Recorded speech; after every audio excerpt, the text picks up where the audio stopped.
23 अगस्त 2023 भारत का चंद्रयान-3 मून पर लैंड हुआ। Here we have a majestic liftoff. India has done it. Indian Space Research Organization. तब Bharat moon के south pole पर पहुंचने वाला पहला देश बन जाता है। आज कई देश स्पेस एक्सप्लोरेशन में लगे हुए हैं, लेकिन इस स्पेस एक्सप्लोरेशन की शुरुआत होती है एक वॉर से, the cold war.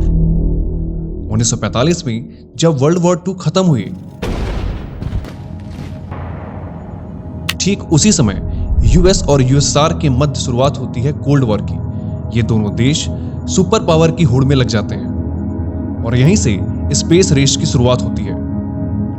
Space race की इस होड़ में जीत होती है यूएसआर की जब 12 अप्रैल 1961 को यूरी गागरिन पहले अंतरिक्ष यात्री बनकर पूरे विश्व को अचंभित कर देते हैं।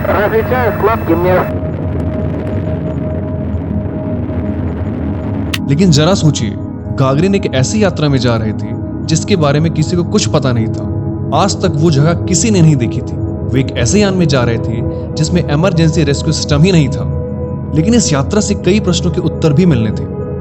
क्या मनुष्य अंतरिक्ष में जीवित रह सकता है? क्या अंतरिक्ष यान से स्पेस की यात्रा संभव है? क्या अंतरिक्ष यान अर्थ से कांटेक्ट में रहेगा? और अगर रहेगा तो ये कांटेक्ट कितना इफेक्टिव रहेगा? और क्या अंतरिक्ष यान की सुरक्षित वापसी हो पाएगी या नहीं? लेकिन इस यात्रा के बाद इन सभी सवालों के जवाब मिले और साथ ही कुछ अनजाने सवालों के जवाब भी मिले।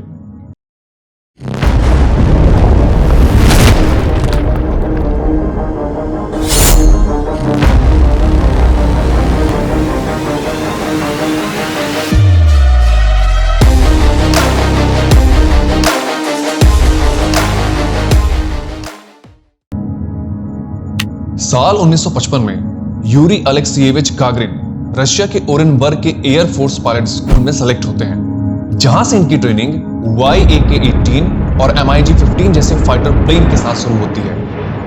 फिर 1957 में लगभग 166 आवर्स के फ्लाइंग एक्सपीरियंस के साथ as a fighter pilot graduate होते हैं और 5 नवंबर 1957 को सोवियत एयरफोर्स में लेफ्टिनेंट के पद पर इनका चयन हो जाता है। ये वही साल था जब अक्टूबर 1957 को सोवियत यूनियन द्वारा पहला आर्टिफिशियल सैटेलाइट स्पुतनिक 1 लॉन्च किया जाता है और स्पेस रेस की शुरुआत हो जाती है। अमेरिका सांस भी नहीं ले पाता है और अगले ही महीने 3 नवंबर 1957 को सोवियत यूनियन स्पुतनिक 2 लॉन्च कर देता है, जिसमें लाइका नाम के डॉग को स्पेस में भेज दिया जाता है।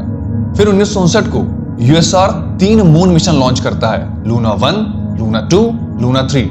यानी स्पेस रेस में सोवियत यूनियन अमेरिका से बहुत आगे निकल जाता है। ठीक इसी साल 1959 में लूना 3 की लॉन्चिंग के बाद यूरी गागरिन अगले स्पेस प्रोग्राम के लिए अपना इंटरेस्ट दिखाते हैं। इसके बाद मॉस्को के central aviation scientific research hospital में उनका मेडिकल टेस्ट हुआ। यह टेस्ट एक कमेटी लेती है जिसमें सुनिश्चित किया जाता है कि पायलट की एज 25 से 30 वर्ष के बीच हो, उनका वेट 72 किलोग्राम से कम होना चाहिए, साथ ही हाइट 5 फीट 7 इंच से कम होनी चाहिए। गागरिन 5 फीट 2 इंच के थे। यह सब इसलिए किया गया क्योंकि वोस्टोक 1, जो कि वही स्पेसक्राफ्ट था जो इंसानों को स्पेस पर ले जाने के लिए बनाया गया था, उसके अंदर जगह काफी कम थी। वोस्टोक 1 एक स्फेरिकल मॉड्यूल था जिसका मास 2.46 टन और डायमीटर 2.3 मीटर था। इसकी लंबाई 2.25 मीटर और चौड़ाई 2.43 मीटर थी, यानी कि इसमें सिर्फ एक ही व्यक्ति के लिए जगह थी। गागरिन के जैसे कुल 154 पायलट्स को शॉर्टलिस्ट किया जाता है और इन्हें नाम दिया जाता है कॉस्मोनॉट्स। बाद में सोवियत गवर्नमेंट इनमें से 20 कॉस्मोनॉट्स को ही अप्रूव करती है। इनकी ट्रेनिंग मॉस्को के खोडियंका एयरफील्ड में 15 मार्च 1960 से शुरू होती है। इस ट्रेनिंग में गागरिन के ऊपर कई प्रकार के एक्सपेरिमेंट किए जाते हैं, जैसे कि ऑक्सीजन स्टारवेशन, जिसमें गागरिन को एक चैम्बर के अंदर बंद कर दिया जाता है और उसमें एयर को धीरे धीरे पंप आउट किया जाता है। इसके अलावा उन्हें जी फोर्सेस के एक्सपीरियंस के लिए भी ट्रेन किया जाता है। एंड एट लास्ट, सबसे इंपॉर्टेंट, पैराशूट जंपिंग। ऐसा इसलिए क्योंकि वोस्टोक में अर्थ वापस आते समय लैंडिंग पैराशूट के थ्रू ही होनी थी।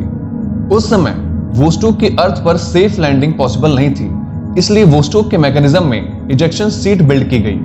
यानी कि जब वोस्टोक अर्थ में री एंट्री करेगा तब कॉस्मोनॉट हाई एल्टीट्यूड पर खुद को उस कैप्सूल से इजेक्ट कर लेंगे और पैराशूट के थ्रू अर्थ पर लैंड कर लेंगे।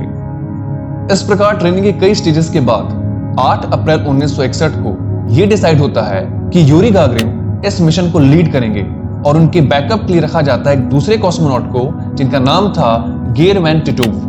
बैकअप इसलिए रखा गया क्योंकि यदि लिफ्ट ऑफ के पहले गागरिन की तबीयत खराब हो जाती है तो गेरमैन टिटोव को स्पेस में भेजा जाएगा। फिर आता है 12 अप्रैल 1961 का वो आइकॉनिक डे जहां से स्पेस एज की शुरुआत होती है। सुबह 6:07 पर वोस्टोक 3K3 यानी कि वोस्टोक 1 को कजाकिस्तान के बाइकोनर कोस्मोड्रोम से लॉन्च किया जाता है। लॉन्चिंग की कई स्टेजेस के बाद वोस्टोक गागरिन को लेकर अर्थ के आउटर स्पेस में 327 किलोमीटर की दूरी पर ऑर्बिट करने लगता है। गागरिन का स्पेसशिप 108 मिनट में अर्थ का एक पूरा चक्कर लगा लेता है। तब इस स्पेसशिप की स्पीड 27,000 किलोमीटर प्रति घंटे थी। इस बीच उन्होंने कई चैलेंजेस भी एक्सपीरियंस किए। सबसे पहले तो ये कि वो अपने स्पेसशिप को कंट्रोल ही नहीं कर सकते थे, ये पूरी कंट्रोलिंग अर्थ से ही की जा रही थी। दूसरा, इंसान ने पहली बार वेटलेसनेस को एक्सपीरियंस किया। तीसरा सबसे बड़ा चैलेंज था कम्युनिकेशन, यानी अर्थ से यदि कम्युनिकेशन ब्रेक होता है तो ये पूरा का पूरा मिशन ही फेल हो जाता। और इस मिशन का सबसे अंतिम और इंपॉर्टेंट हिस्सा लैंडिंग। जब वोस्टोक अर्थ के एटमॉस्फेयर में एंटर करता है तब 7,000 मीटर की ऊंचाई पर गागरिन को इजेक्शन सीट के थ्रू उस कैप्सूल से बाहर निकलना था और फिर पैराशूट के थ्रू अर्थ पर लैंड करना था।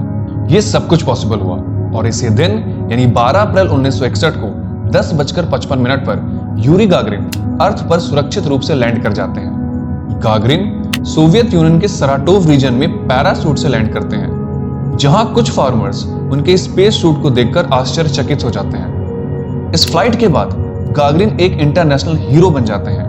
कई देश उन्हें अपने यहां आने के लिए इनविटेशन भेजते हैं, लेकिन रशिया की इस जीत से बौखलाया अमेरिका कभी भी गागरिन को अमेरिका नहीं बुलाता है। अपनी फ्लाइट के दौरान गागरिन ने कहा था कि अर्थ इज ब्लू,